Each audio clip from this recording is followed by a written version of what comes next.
Ladies and gentlemen, boys and girls, children of appropriate ages, this is the Daily Deucey Podcast.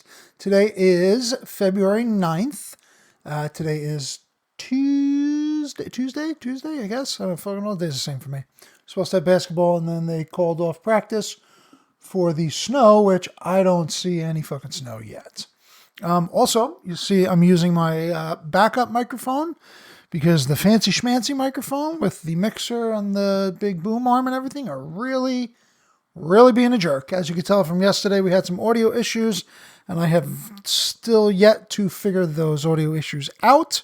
Pretty sure it has to do with my input device, but then when I go to OBS, it starts to get crackly, so I don't know. We'll work on it. We got a couple of cool stories today. First of which is, oh God. There it is. Hacked sex robots could be told to kill users as experts warn it's a piece of cake. Not a pretty yummy cake, to be honest.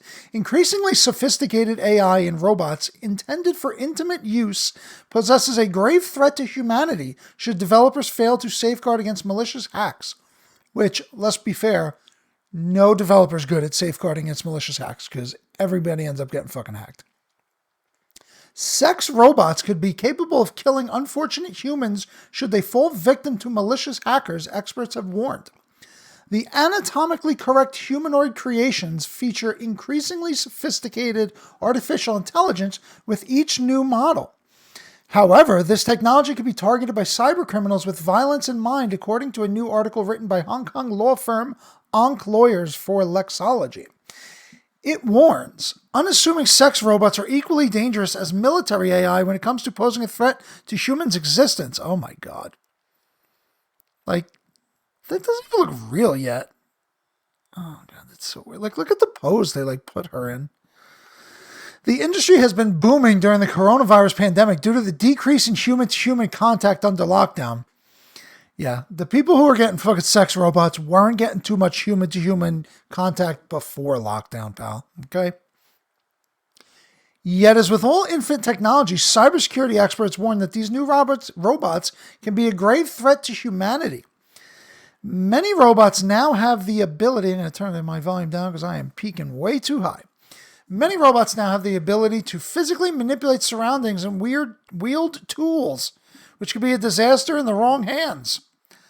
Yeah, like where are you trying to stick that? No, that's not. I don't like that. No, we do it the other way. Oh no! The author's quote, Dr. Nick Patterson, is warning hacking into modern day robots, including sexbots, would be a piece of cake compared to more sophisticated gadgets like cell phones and computers. And he's not wrong. Oh my God. Bro, these sexbots have bigger boobs than the entire bot. Oh my God, I forgot to turn my light. Dude, what is happening today? What is going on today, babe? It's this damn audio situation that's really got me flustered. Hackers can hack into a robot or a robotic device and have full control of the connections, arms, legs, and other attached tools, in some cases like knives, welding devices, or dildos. Once hacked, they could absolutely be used to perform physical actions for an advantageous scenario or to cause damage. Good God. Oh, wait a second. The article says, no. Vulnerability to cybersecurity. So a hacker disabled someone's computer system at a Dusseldorf University hospital, and the guy died. See, this is what I want to bang me. A real hardcore American policeman robot. That's what fucking America should be about. Its authors warn software developers could face charges of manslaughter by gross negligence should a glitch or attack on a robot's operating system cause physical harm to a human being. Therefore, it is crucial that manufacturers put appropriate safeguards in place to ensure user data can't be stolen. I mean, that's like the number one rule in iRobot, right? Like the robots cannot harm a human by any means. Oh my God, that's so creepy, dude. Why are eyes so big? It's racist.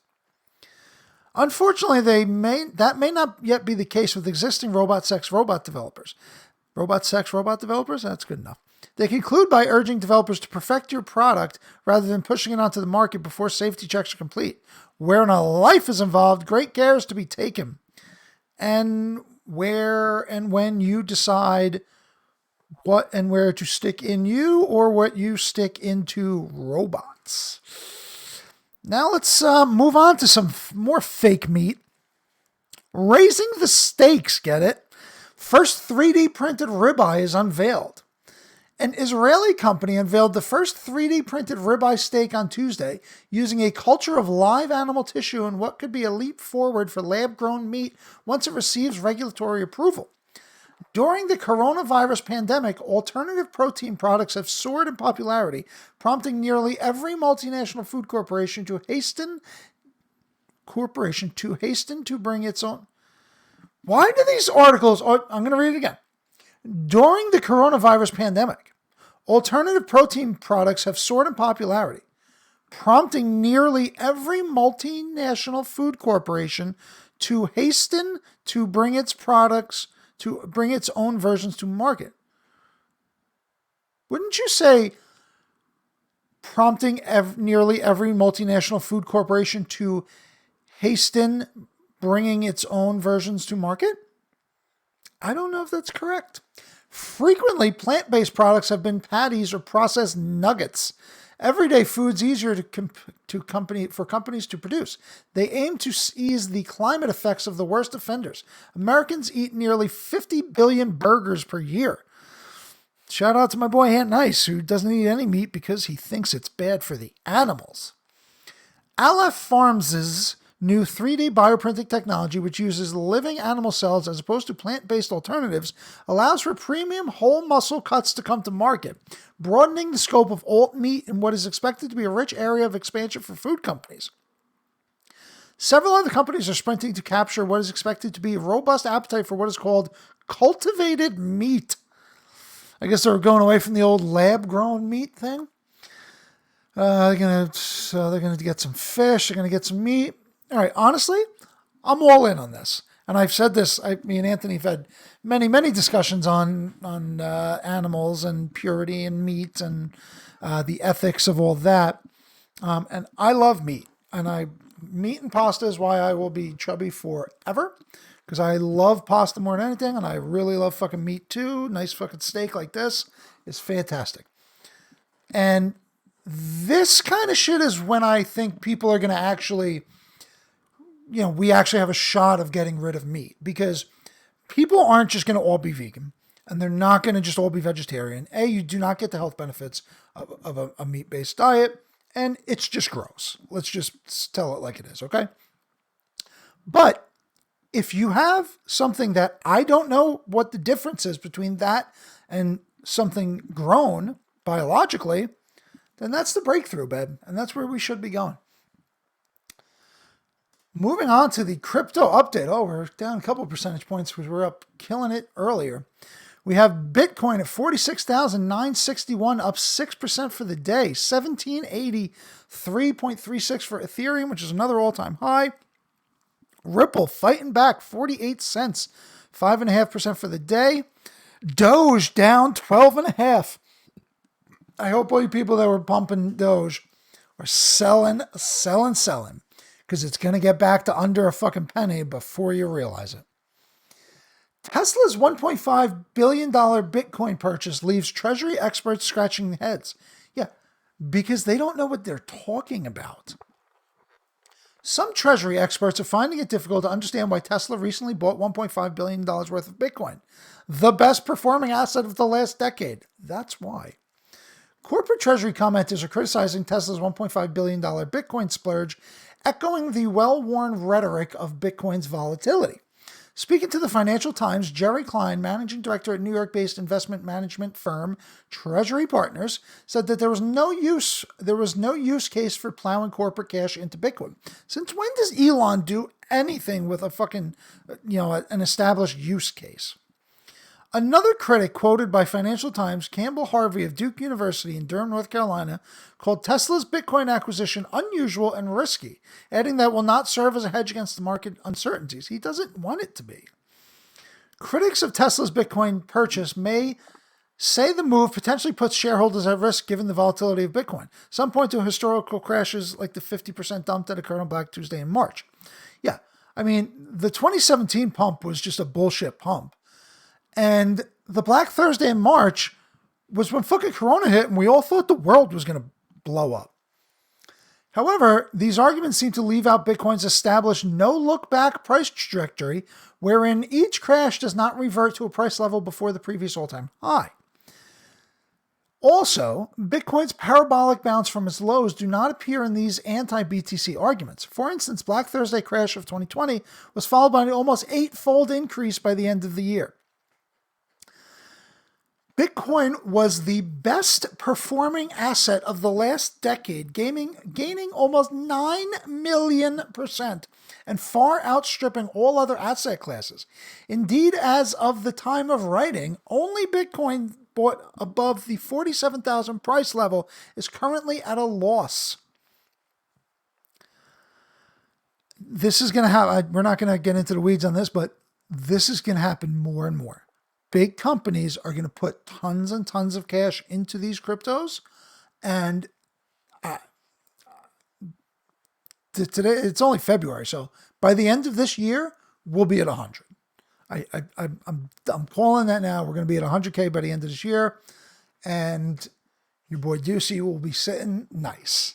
Now, for the local story, we're blowing through this one today, which is good because now I want to get back to fucking trying to fix this damn microphone. You fucking jerk. I'm just sending them all back if I have to, baby. Don't tempt me. Police body cam footage captures heated verbal altercation at Garfield Board of Ed meeting. Now, this was fun.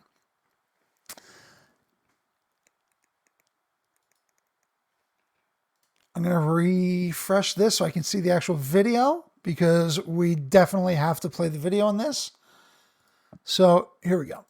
Let's make sure we got some desktop audio. We do not, so we're going to do some desktop audio here. We're going to go speakers. I'm going to turn those speakers down. No, it's the wrong one. Dang it. We're coming, baby. I'm coming. Here it is. What's up, huh? Get this guy out of here, he says. You fucking leave! Sir. Leave what? Get out of here. You're threatening me. No one threatened you. Come talk to me. No one threatened you. You're a coward. It's okay. Come over here, pal. It's okay. Relax. Calling you a coward is my right. Hey, it's my right. You're causing a disturbance. Come over here and talk to me. It's my right to call you that. What's going on today? I went up to the Board of Ed meeting where they let you speak. Correct. He just doesn't like what I spoke just come about. with me, sir, over here. He don't like it. Then they're going to beat me up. They run out here like it's WWE wrestling without the music. Listen, there's obviously you're doing the right thing by walking away, okay? Don't worry about what... Okay, so I'm pausing it here because I do want you to kind of pay attention to this and listen really closely to what this guy says. Now, I know that we're covering the captions here, but listen to what this guy, who apparently is a teacher in Cliffside Park, says. Listen, there's obviously you're doing the right thing by walking away, okay? Don't worry about what they say. You see what he just said? Don't worry about what they talk You're about. right, they did, bro. Let's go. They did, bro. Whatever you say. Shove the broomstick up my is what he said. Shh, go back to Lodi so they can shove another broomstick up your ass. Oh, bro.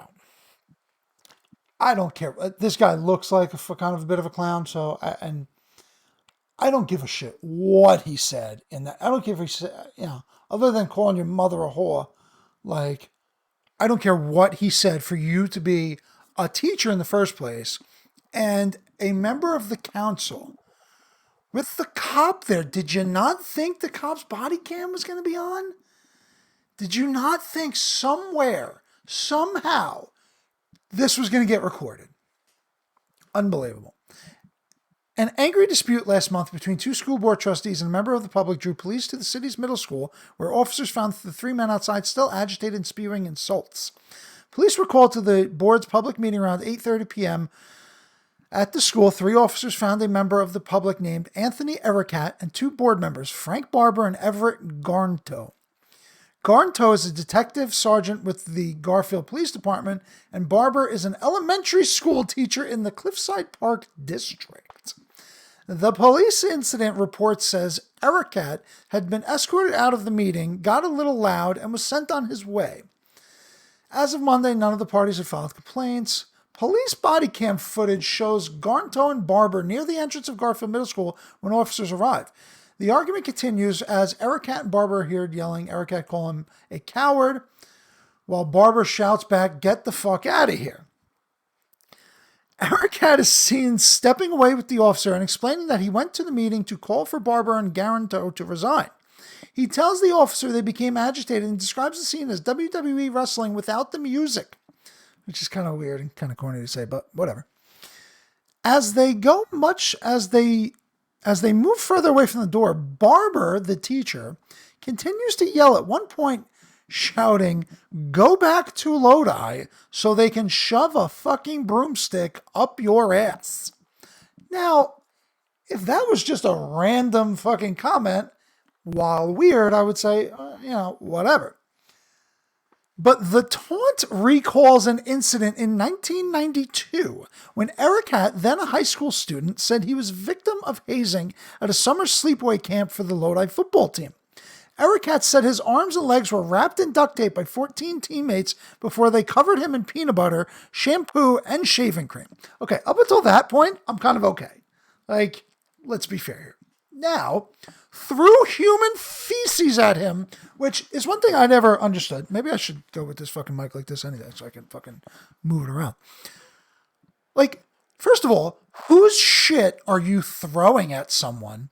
And second of all, you do realize that you're putting shit in your hand to fucking throw at somebody, right? And shaved off some of his hair. I mean, that's really douchey thing, but I mean, you'll live off that.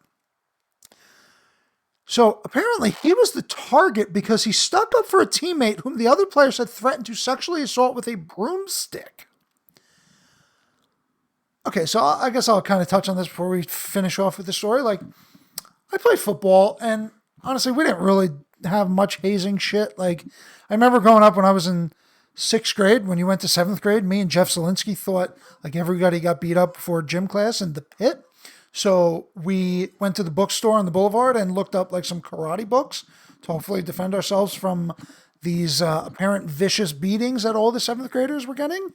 And none of that was real anyway. And then during football, it's funny, I believe I think Dan Sandsver, we actually duct taped to a bench, but like he was like in on it. So he wasn't like, he was a starter. No, he wasn't like somebody you were kind of hazing. Like he was in on it.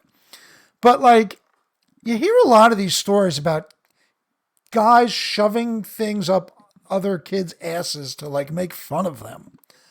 Like, bud, if your idea to fuck with me is to shove something up my ass, that's on you, babe. I mean, I certainly got picked on, and we had some shitty people in school, but nobody was sticking shit up each other's buttholes. Like, I never really understood that portion. I'd rather you punch me in the face. Like, what the fuck? On Monday, Barber said his comments were made in the heat of the moment and claimed that it was Ericat who first brought up hazing. What does that even mean? Like, why would he bring up his own hazing? A public records requested a district for the video of crying meeting, which typically posted, was denied. Wow. I don't know how they could deny the video. Additional request for security footage taken within middle school was also denied. He threatened to punch my teeth down my throat as I walked in, Barber said. Did he? Did this guy really do that? Did he? Did he really? Both Barber and Garnto have a history with Ericat. They filed a lawsuit against him in 2017, alleging that Ericat had borrowed more than $44,000 from them and not paid them back. Okay, but that's like, who the hell's loaning out $50,000? Good Lord.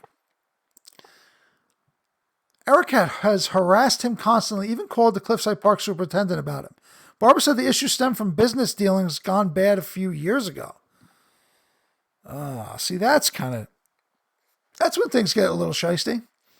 Because, like, is he doing this shit because of fucking they had a lawsuit against them and they had a business together. I don't know, dude. Get this shit out of the schools. If you have all these fucking issues, boot them out, babe. Time to move on. Holy shit, 20 minutes already? All right, we're moving on. I'm going to be trying to fix this audio so we don't get fucking crackles. If I have to send all this fucking shit back to Amazon, that shit will get sent back. No problemo. But I'm hoping to be able to troubleshoot that and get it fixed later. We will see you on Wednesday. I got a game tomorrow. Adios.